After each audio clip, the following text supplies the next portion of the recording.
Nah, alhamdulillah ini Nandur Becik ini sudah menjadi satu program kita yang insya Allah akan banyak memberikan inspirasi bagi kita. Baik nanti inspirasi secara sosial atau mungkin pendidikan atau mungkin yang lainnya tentang siar. Nandur Becik, dunia becik, akhirat apik. Assalamualaikum warahmatullahi wabarakatuh. Waalaikumsalam warahmatullahi wabarakatuh. Jumpa kembali dengan kita di Nandur Becik, dunia becik, akhirat apik. Bersama kami dari Lembaga Amil Zakat Persada Jatim Indonesia dalam podcast Sobat Persada TV. Semoga seluruh Sobat Persada yang ada dimanapun berada dalam keadaan sehat, barokah di dunia wal akhirat. Dan hari ini kita kedatangan tamu yang istimewa yang akan membersamai kita bagaimana cara mengaplikasikan Nandur Becik. Namun sebelum itu saya minta untuk seluruh Sobat Persada bisa like, komen, dan subscribe dari channel Sobat Persada TV. Langsung saja kita sambut beliau yang juga inisiasi dari Nandur Becik. Nanti akan sharing tentang aplikasi Nandur Becik itu sendiri ya. Assalamualaikum warahmatullahi wabarakatuh, Ustadz. Waalaikumsalam warahmatullahi wabarakatuh. Terima kasih atas waktunya hari ini bisa sharing bersama Nandur Becik dan seluruh Sobat Persada TV. Alhamdulillah ya. Sehat semua keluarga juga, Ustadz? Alhamdulillah sehat paripurna. Alhamdulillah. Beliau ini adalah Direktur dari Lembaga Amil Zakat Persada Jatim Indonesia dan juga inisiator dari program kita kali ini yaitu Nandur Becik. Silahkan mungkin Ustadz mau memperkenalkan diri kepada seluruh Sobat Persada. Monggo Ustadz. Baik, terima kasih Pak Fatoni yang hari ini membersamai kita semua. Alhamdulillah rabbil alamin. Kami ya dari LAS Persada, kebetulan kami diamanahkan dari perkumpulan Persada Jatim Indonesia, yaitu di penanggung jawab LAS Persada. Nah, alhamdulillah ini Nandur Becik ini sudah menjadi satu program kita yang insya Allah akan banyak memberikan inspirasi bagi kita. Baik nanti inspirasi secara sosial atau mungkin pendidikan atau mungkin yang lainnya tentang siar. Begitu Pak Fatoni. Baik. Kalau boleh tahu ini dan diperkenalkan dengan seluruh Sobat Persada ini. Ya. Sejarah, kapan sejarah berdirinya LAS Persada ini? Baik, alhamdulillah begini. Awalnya itu begini Pak Fatoni. Kita dari 40 panti asuhan yang tersebar di seluruh kabupaten kota di Jawa Timur yaitu 38. Itu kita memiliki satu keinginan belajar yaitu dari tentang zakat. Nah, dari sinilah awal-awal ya di bulan di tahun 2020 itu kita mengundang salah satu tokoh atau salah satu penanggung jawab dari Kanwil Kemenak Jawa Timur itu kita mengadakan yaitu Diklat Zakat. Dari Diklat Zakat inilah muncul yang dinamakan nanti inisiasi daripada LAS Persada. Dari situ Kanwil mengatakan kita kenapa nggak bikin LAS setingkat provinsi saja. Nah, maka di sini karena sudah ada titik-titik di 30 kabupaten. Ya. Maka kita full up gitu apa Tony. Seperti itu salah satunya awalnya. Kemudian kita mencoba menghubungi, kebetulan kita juga ada diberikan rekanan di Basnas, kemudian kita ngurus ke pusat. Nah, per tanggal 21 surat itu sudah keluar. Yaitu dengan berbagai-bagai syarat yang kita penuhi. Maka tanggal 21 Januari sudah keluar suratnya dan kita ambil tanggal 3 Februari. Alhamdulillah SK LAS Persada Jatim Indonesia telah keluar tanggal disampaikan tanggal 3 Februari. Baik. Kalau boleh tahu Ustadz, kantor pusatnya LAS Persada ini di mana? Nah, kantor pusat LAS Persada adalah di Jalan Darmo Kali 1B ya, Surabaya. Sebenarnya tidak terlalu ya sangat dekat dengan tingkat kota ya. Jadi kita maksudnya dengan perkotaan sehingga ada di sini mudah aksesnya ke LAS Persada. Silakan yang mau datang ke LAS Persada bisa konsultasi zakat ya, bisa langsung bayar zakat.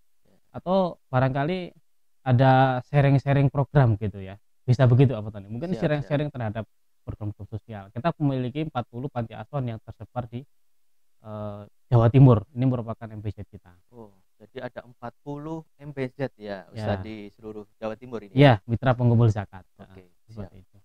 Kalau boleh tahu Ustadz, pasti lembaga amil zakat Persada ini punya tujuan, Ya, punya jelas. visi dan misi. Mm-mm. Nah, kira-kira apa ini Ustadz, tujuan dan visi misi Las Persada ini?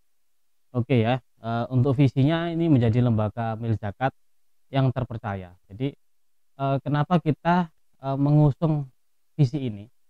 LAS itu dibutuhkan terpercaya. Kalau kita bicara tentang keuangan, maka dibutuhkan yaitu tentang percaya. Kalau udah bicara kepercayaan itu adalah tentang terpercaya. Dalam mengelola ZIS, zakat, infak, sedekah. Saya jelaskan sedikit tentang terpercaya. Saya jadi teringat sedikit tentang kisahnya seorang yang luar biasa, yaitu Abu Ubaidah bin Jarrah yang diamanahkan sebagai amil, yaitu dia adalah dijuluki Amin Hadhil Ummah. Berarti dia adalah orang yang terpercaya. Artinya Amin kan terpercaya. Hadhil Ummah berarti di masa kini tapi masa saat itu. Nah, ini salah satu inspirasinya. Kemudian demi pemenuhan hajat sosial kemanusiaan. Jadi hajat sosial kemanusiaan itu ya banyak ya. Karena kita ngelihat mungkin sekarang beberapa kejadian-kejadian tangga bencana ya, itu salah satunya. Kemudian ada juga kesejahteraan, pendidikan dan kesehatan. Ini merupakan hajat hidup manusia. Bagaimana kita bisa melakukan sesuatu kalau kita tidak sehat? Bagaimana kita bisa bermartabat kalau kita tidak memiliki pendidikan? Dan bagaimana kita bisa sejahtera ya kalau kita tidak melakukan sesuatu upaya. Nah, disinilah yang kita upayakan bagaimana lembaga ini menjadi lembaga yang terpercaya. Nah, wujud terpercaya nanti apa tahu nih? Itu ada namanya mutu kita. Amanah, kompeten, profesional. Itu adalah merupakan satu mutu yang kita sebagai lembaga keuangan, amanah ya jelas kita amanah, harus bagaimana seluruh para SDM daripada LAS Persada harus amanah dalam memegang tanggung jawabnya, amanah dalam ketika diberikan kayak semacam keuangan atau bisa dikatakan perintah gitu kan. Kemudian kompeten. Nah, untuk kompeten ini seluruh SDM daripada LAS Persada harus memiliki kompetensi. Kalau dia di bidang di bidang fundraiser, bagaimana dia bisa tahu tentang bagaimana menghitung zakat, bagaimana dia bisa memberikan edukasi zakat gitu. Profesional jelas, profesional merupakan satu hal yang harus dilakukan. Ini bentuk pelayanan Pak Tony. Di mana-mana perusahaan hari ini jangan sampai gini. Jangan sampai itu mungkin zaman dulu ya. Ini saya cerita dari seorang tokoh di Jakarta ketika kami menerima SK, itu insya Allah begitu ya Bapak Tarmizi Tohor. Ada orang pengelola zakat, ketuanya seorang kiai, anggaplah pemuka agama yang mungkin tidak tahu sesuatu, mungkin tidak tahu tentang profesionalisme, uangnya dimasukkan menerima zakat dimasukkan di mana ini? Kopiah. Nah, ini kan tidak profesional gitu ya. Nah, kadang-kadang muncul begitu ya. Terus kemudian diserahkan begitu aja, nggak ada tulis menulis. Padahal kita adalah diperintahkan bagaimana bisa ikmalu ala makanatikum, bagaimana kita bekerja sebagaimana makanannya. Nah, disinilah maka muncul bagaimana mutu ini agar bisa profesional. Jangan sampai kita meskipun lembaga amil zakat, jangan sampai kita amburadul. Nah, ciri-ciri profesional adalah pelayanan, kemudian juga adanya administrasi yang cukup atau yang rapi gitu kan, dan kemudian juga tentu adalah merupakan semangat kita dalam melayani itu semangatnya harus prima. Nah, seperti itulah. Baik, tadi disampaikan oleh Ustadz Raufik, SK-nya harus diambil ke Jakarta. Nah, itu kapan Ustadz itu SK itu diambil, dan LAS Persada ini lembaga ambil zakat tingkat apa ini Ustadz? Ya, SK-nya kita ambil tanggal 3 Februari. Itu memang harus diambil Jakarta. Jadi memang beliau pengen ketemu. Mana sih katanya LAS-nya ada, orangnya mana sih? Kalau cuma di verifikasi online sudah ketemu, visitasinya dari pihak Kanwil Kemenak datang langsung ke sini. Saat itu dari pihak dari pihak Jakarta ya, Kanwil Kementerian Pusat itu memiliki keinginan. Bener nggak sih LAS ini punya 40 titik di kabupaten? Dia langsung menyebut, silakan Ibu sebut di mana saja. Maka saat itu dari Jakarta mengatakan saya pengen ke Pamekasan gitu tuh. Jadi visitasi daripada pusat ya untuk mendapatkan les salah satunya adalah dia menginginkan terbang sama kayak dia menginginkan datang ke Pamekasan. Pamekasan. Pamekasan. Madura ya. Madura. Oh, ya, Alhamdulillah siap, siap. saat itu langsung ada di sana dan Ya, sedang ya. dalam pembangunan. Ya. Langsung disambut Ya. di sana, menjadi satu poin. Jadi dari situ ternyata ya kita memang memiliki 40 MPZ itu beneran gitu. Ya, ya. Baik. Ya seperti itu. Jadi Ya. apa namanya kayak gitu. Jadi yang bisa disampaikan hal tadi. Ya, ya. Ini sudah ada 40 MPZ berarti ya Ustaz? Ya, sudah ada 40. Nah. Ya. Ini kan baru berjalan tadi Januari ya Ustaz? Januari ya. Januari SK turun dari Dirjen Binmas Islam, benar ya Ustaz ya? Sekarang sudah punya 40 MPZ. Nah, berarti ada kantor pusat, ada kantor cabang. Ya. Kantor cabangnya ada berapa Ustaz? Yang sekarang membantu kantor pusat untuk melaksanakan pengambilan JIS ke masyarakat. Ya, untuk kantor cabang kita merintis ya. Ini Ya, sedang siap. merintis ya. Ada 7. 7 ya, alhamdulillah. Dari mulai ya. Madiun ya, ada, kemudian juga ada di Bojonegoro ada juga. Ya. Kemudian di Sidoarjo juga Ya. ada. Kemudian di Malang di perkotaan, terus kemudian di Pamekasan. Oh ya, Madura tadi ya. terus kemudian di Tulungagung. Oh ya. Nah, dan kemudian yang terakhir di Jember. Oh, ya, Namun ya. ada juga kantor layanan zakat infak sodako juga yang sudah ada, yaitu di Surabaya juga sudah ada. Selain di pusat ini ada lagi kantor layanan JIS yang ada di sana. Nah itu kantor yang akan menyediakan, silakan para sobat Pasar TV yang pengen konsultasi zakat ya, kita seluruh SDM kita bekali dengan mulai dari tentang zakat ya, edukasi zakat sudah kita bekali. Nah silakan konsultasi, kok kayaknya saya punya barang sekian ini, apakah ini sudah zakat? Kadang-kadang kan gitu, gaji saya sekian, bagaimana zakat profesi? Terus kemudian saya punya emas nih, tiba-tiba nemu emas geblok, tiba-tiba ini zakat apa enggak, kadang-kadang gitu. Terus kemudian ada juga yang lagi panen gitu kan ya, ini perlu juga. Jadi silakan para sobat Pasar TV datang ke kantor lembaga amil zakat Persada yang kami sebutkan tadi ya, di beberapa tempat tadi yang akan menjelaskan bagaimana sih zakat itu sendiri dan bagaimana perhitungannya. Nah seperti itu. Baik. Terima kasih. Berarti sudah ada satu kantor pusat, satu kantor layanan JIS juga di Surabaya dan 7 cabang ya. Jadi saya kira masyarakat Jawa Timur tidak perlu ragu untuk cari saja Las Persada. Tadi cabangnya sudah disebutkan Ustadz Raufik, ada 7 di Jawa Timur dan 2 di Surabaya ya, satu kantor pusat, satunya kantor pelayanan JIS ya. Nah, dalam prosesnya ini kan hampir 1 tahun ya Ustadz ya, hampir.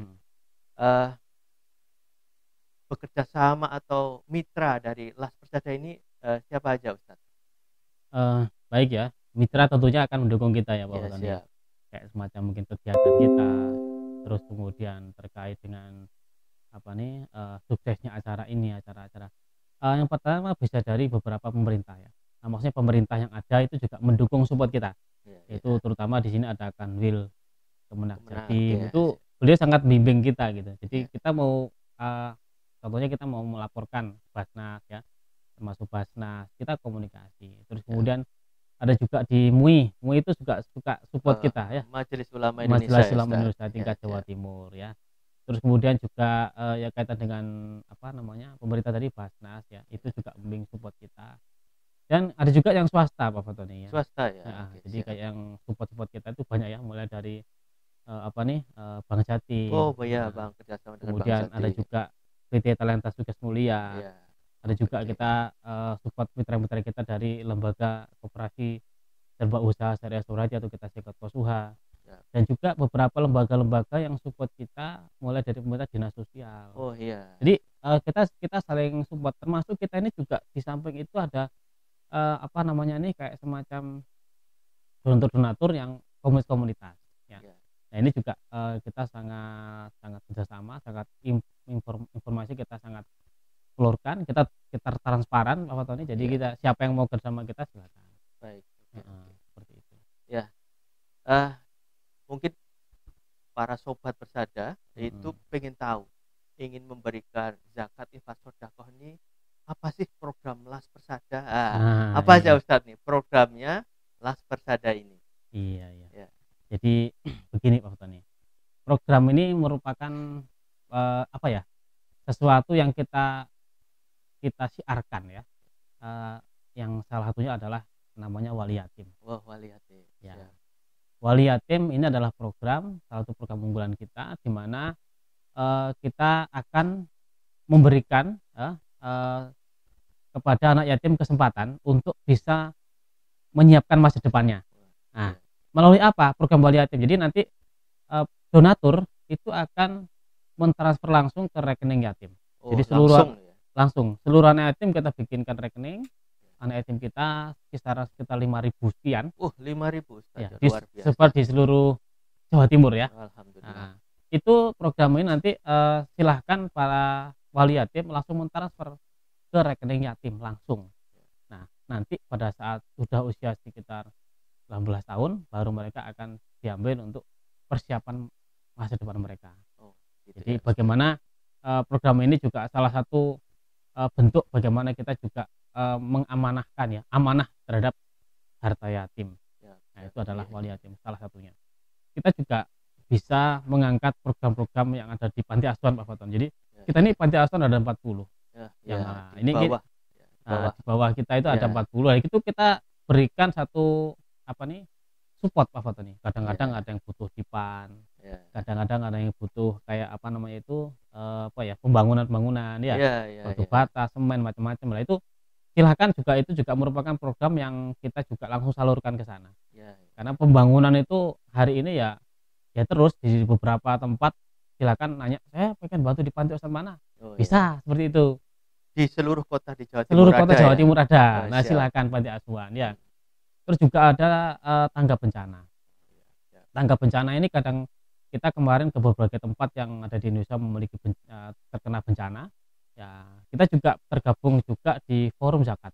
Jadi kita juga bekerjasama dengan Forum Zakat, karena Forum Zakat ini juga akan menginformasikan bagaimana ini perkembangan yang ada di lembaga amil zakat. Nah, ini kita juga fair, kita juga transparan. Bahkan kemarin kita mengikuti Munas ke-9 di Batu. Kita diundang mewakili Las Persada, diwakili oleh kami dan Bapak Agus Sunarno kemarin. Nah, itu beberapa program yang kita sampaikan Pak Faton. Jadi silakan para pemirsa ya yang memiliki kemampuan lebih dalam hari ini adalah harta yang mudah saatnya dizakatkan, nah silahkan dizakatkan, karena zakat itu merupakan kewajiban. Kewajiban ketika harta sudah mencapai batasan tertentu. Nah, itu adalah zakat. Gitu Pak Tony. Nah, itu di antara program-programnya. Ya, ini saya dengar ini Las Persada lagi membangun pusat pemberdayaan yatim. Oh iya. Ya, itu di mana itu posisinya Ustadz, dan ini pembangunannya sampai seberapa? Nah, ini menarik Pak Faton. Jadi Geraha Yatim Persada Jatim. Ini ditempatkan, nanti dipusatkan di Tulangan ya, Sidoarjo. Ini adalah merupakan insya Allah akan menjadi satu tempat pelatihan pemberdayaan yatim se-Jawa Timur. Jawa Timur. Jadi nanti anak-anak itu kita deteksi bakatnya sejak dini. Dari situ nanti kita akan tahu apakah di multiple intelligence itu ya. Nanti di sini ini punya bakat apa nih? Apakah di language-nya, atau mungkin di motoriknya, atau mungkin di yang lainnya. Nanti anak yatim akan tahu bakatnya, kemudian kita akan mengarahkan. Mungkin panti asuhan sana mengirim 4 orang. Oh, ini bakatnya di tentang bicara public speaking. Nah, itu kita ajarkan nanti. Oh, ini bicaranya language-nya. Maka kita ajarkan bagaimana bisa seperti itu. Nanti kita arahkan, oh kamu pasnya jadi dai, motivator, atau mungkin penulis, atau motorik. Nah, nanti di situ akan terkait. Jadi penyanyi juga bisa. Bisa jadi penyanyi juga bisa. Lah, di sinilah sehingga nanti anak-anak yang ada di yatim itu memiliki satu keyakinan, memiliki satu rasa kepercayaan diri. Karena ketika turun ke masyarakat nanti jangan bilang, aku kan anak panti asuhan, ntar saya jadi apa? Lah, nggak boleh gitu. Nah, maka dengan Geraha Yatim Persada Jatim Indonesia ini kita akan memberikan satu semacam support kepada anak yatim. Hari ini pembangunan sudah lantai 2 ya. Ini prosesnya dalam tahun ini kita akan terus lakukan, insya Allah sekitar 10 bulan ke depan kita akan selesaikan. Nah, ini menjadi satu tempat sentral di Jawa Timur tentang pemberdayaan yatim dan duafa yang ada di Jawa Timur. Begitu. Baik, Terima kasih banyak Ustaz Rofik atas apa sharingnya tadi tentang apa itu Las Persada dan bagaimana program-programnya. Dan hari ini kita pengen dengarkan pesan dan harapan Ustaz Rofik tentang program kita ini, yaitu program Nandur Becik ini. Ya. Mungkin apa yang ingin disampaikan, silahkan. Baik, terima kasih ya. Program Nandur Becik itu inspirasinya dari sini nih. Man zar'a hasoda. Siapa yang menanam, dia akan menuai. Maka siapa saja yang hari ini pengen menanam suatu kebaikan, maka pasti akan menghasilkan sebuah kebaikan. Nah, dari situ semua berawal dari niat. Siapa saja nanti yang datang ke sini, itu niatnya adalah menanam sesuatu kebaikan. Baik itu nanti ilmunya, gitu ya, inspirasinya, atau bahkan senyumnya saja juga sudah menanam kebaikan ya. Senyum sedekah ya. Ya, senyum sedekah. Karena di sini nanti Ya. yang apa namanya yang orang-orang nih ya, orang-orang yang ada di sini nanti insya Allah akan menginspirasi banyak. Jadi Nandur Becik ini adalah merupakan kegiatan podcast kita ya, yang insya Allah tidak hanya kita mungkin adalah nanti ya, dari yang lainnya. Karena mari kita semua memiliki satu keyakinan bahwa ketika nanam itu kebaikan adalah akan diberikan kebaikan. Satu tadi yang saya pesankan bahwa sesungguhnya siapa saja ya, jadi artinya di sini yang beramal soleh ya, baik dia laki-laki ataupun perempuan ya, dia dalam keadaan beriman, Allah sudah janjikan fal nuhyanau hayatan thayyibah. Jadi man amala solihah min zakari aw unsa wa huwa mu'min fal nuhyanau hayatan thayyibah. Siapa saja yang beramal soleh baik laki-laki maupun perempuan, jika dia beriman maka Allah berjanji akan diberikan sebuah kehidupan, yaitu hayatan thayyibah, kehidupan yang baik. Nah, keyakinan inilah ketika kita beramal ya, nandur becik, maka yakinlah Allah akan berikan sebuah kehidupan yang baik. Tidak akan ada rumusnya orang bersedekah itu miskin, Pak Tony. Itu nggak ada rumusnya. Makanya sampai Abdurrahman bin Auf itu, ya Rasulullah, ini saya kenapa kok kaya? Jadi dia takut bahwa itu DP pahala dari ya, nah di akhir khawatirnya nggak dapat gitu kan. Makanya dia akhirnya sampai nangis, gimana caranya Rasulullah supaya saya kok kenapa kaya? Makanya Rasul sarankan infaklah, infaklah. Semakin infak semakin banyak semakin berkah. Wah, ini luar biasa. Ini Abdurrahman bin Auf merupakan orang yang sangat royal dalam berzakat, tapi justru malah tidak semakin miskin tambah semakin kaya raya. Lah itu tuh. Jadi nggak usah takut kalau orang berzakat infak sedekah kok jadi miskin, nggak ada rumusnya itu. Begitu. Jadi silakan ya bersedekah mulai dari senyum, ya bersedekah mulai dari yang dia mampu, tenaga atau apa aja, nanti pasti ada sesuatu yang besar di situ. Gitu. Baik, terima kasih Ustaz Rofik Abidin akan sharingnya pada session kali ini. Demikian Sobat Persada TV, sharing kita bersama Direktur Las Persada Jatim Indonesia Ustaz Rofik Abidin. Semoga tadi yang disampaikan mengandung hikmah dan pembelajaran untuk kita semua. Ayo kita bersedekah, berzakat, berinfak, bersodakoh, karena infak, zakat maupun sodakoh kita tidak akan miskin. Jadi kita akan barokah di dunia wal akhirah. Demikian podcast hari ini bersama Ustadz Rofik Abidin, Direktur Lembaga Amil Zakat Persada Jatim Indonesia. Kita bertemu di sesi yang lain dengan sharing nandur becik yang lain. Nandur becik, donya becik, akhirat api. Assalamualaikum warahmatullahi wabarakatuh.